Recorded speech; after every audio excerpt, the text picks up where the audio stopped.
जय माता दी, राधे राधे। आइए सुनते हैं स्कंद माता की कथा एवं पूजन विधि। शारदीय नवरात्रि के 5वें दिन देवी दुर्गा के 5वें स्वरूप माता स्कंद माता की पूजा अर्चना की जाती है। माँ स्कंद माता अपने भक्तों पर पुत्र के समान स्नेह लुटाती हैं। मान्यता है कि स्कंद माता की विधि विधान से पूजा करने से संतान सुख की प्राप्ति होती है। स्कंद माता माँ दुर्गा का 5वां स्वरूप है। शारदीय नवरात्रि का 5वां दिन माँ स्कंद माता को समर्पित होता है। इस दिन स्कंद माता की आराधना की जाती है। मान्यता है कि स्कंद माता की विधि विधान से पूजा करने से संतान सुख की प्राप्ति होती है। मान्यता है कि स्कंद माता कार्तिक स्वामी की माता है। नवरात्रि के 5वें दिन स्कंद माता की पूजा पूरे विधि विधान के साथ की जानी चाहिए। स्कंद माता का स्वरूप। स्कंद माता की 4 भुजाएं हैं, जिनमें से माता ने अपने 2 हाथों में कमल का फूल पकड़ा हुआ है। उनकी एक भुजा ऊपर की ओर उठी हुई है, जिससे वह भक्तों को आशीर्वाद देती है, और एक हाथ से उन्होंने गोद में बैठे अपने पुत्र स्कंद को पकड़ा हुआ है। एक कमल के आसन पर विराजमान रहती है, इसीलिए इन्हें पद्मासना भी कहा जाता है। सिंह इनका वाहन है। पौराणिक मान्यता के अनुसार स्कंद माता ही हिमालय की पुत्री पार्वती है, जिन्हें माहेश्वरी और गौरी के नाम से भी जाना जाता है। स्कंद माता कमल के पुष्प पर अभय मुद्रा में होती हैं।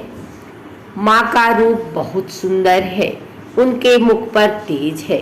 इनका वर्ण गौर है, इसलिए इन्हें देवी गौरी भी कहा जाता है। भगवान स्कंद यानी कार्तिकेय की माता होने के कारण इन्हें स्कंद माता कहा जाता है। स्कंद माता प्रसिद्ध देवासुर संग्राम में देवताओं की सेनापति थी। इस वजह से पुराणों में स्कंद माता को कुमार और शक्ति नाम से महिमा का वर्णन है। संतान सुख और निरोगी होने की कामना। माँ स्कंद माता की साधना से न सिर्फ संतान सुख बल्कि रोग मुक्ति का आशीर्वाद प्राप्त किया जा सकता है।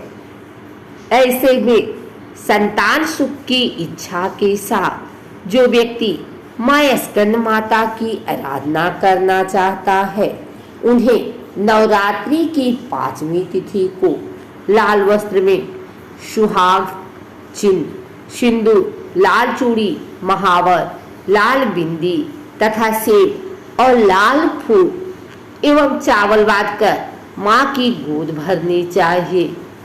माँ स्कंद माता का मंत्र है। माँ स्कंद माता का वाहन सिंह है। इस मंत्र के उच्चारण के साथ माँ की आराधना की जाती है। सबसे पहले इस दिन स्नान करें और साफ कपड़े पहने। पूजा की जगह पर स्कंद माता की तस्वीर या प्रतिमा को गंगा जल से स्नान कराएं। एक कलश में पानी लेकर उस कलश में कुछ सिक्के डालें और चौकी पर रख दें। स्कंद माता को रोली, कुमकुम लगाएं, फूल और नैवेद्य अर्पित करें। अब स्कंद माता की श्रद्धा भाव के साथ आरती उतारें। स्कंद माता को केले का भोग जरूर लगाएं। माता को श्रृंगार का सामान चढ़ाएं।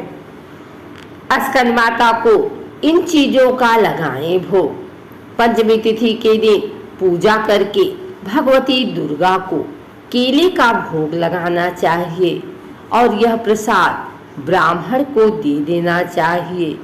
ऐसा करने से मनुष्य की बुद्धि का विकास होता है। संतान प्राप्ति की इच्छा होती है पूरी। ऐसी मान्यता है कि स्कंद माता की पूजा करने से जिन लोगों को संतान प्राप्ति में बाधा आ रही हो, उनकी इच्छा माता पूरी करती है। आदि शक्ति का यह स्वरूप संतान प्राप्ति की कामना पूर्ण करने वाला माना गया है। स्कंद माता की पूजा में कुमार कार्तिकेय का होना जरूरी माना गया है। माँ की कृपा से बुद्धि का विकास होता है और ज्ञान का आशीर्वाद प्राप्त होता है। पारिवारिक शांति बनी रहती है। पहाड़ों पर रहकर सांसारिक जीवों में नव चेतना का निर्माण करने वाली स्कंद माता नवरात्रि में 5वें दिन इस देवी की पूजा अर्चना की जाती है। कहते हैं कि इनकी कृपा से मूढ़ भी ज्ञानी हो जाता है। स्कंद कुमार कार्तिकेय की माता के कारण इन्हें स्कंद माता नाम से अभिहित किया गया है। इनके विग्रह में भगवान स्कंद बाल रूप में इनकी गोद में विराजित हैं। इस देवी की 4 भुजाएं हैं। एक दाईं तरफ की ऊपर वाली भुजा से स्कंद को गोद में पकड़े हुए हैं। नीचे वाली भुजा में कमल का पुष्प है और बाईं तरफ की ऊपर वाली भुजा में वरमुद्रा में है और नीचे वाली भुजा में कमल पुष्प है। इनका वर एकदम शुभ्र है। एक कमल के आसन पर विराजमान रहती हैं, इसीलिए इन्हें पद्मासना भी कहा जाता है। सिंह इनका वाहन है।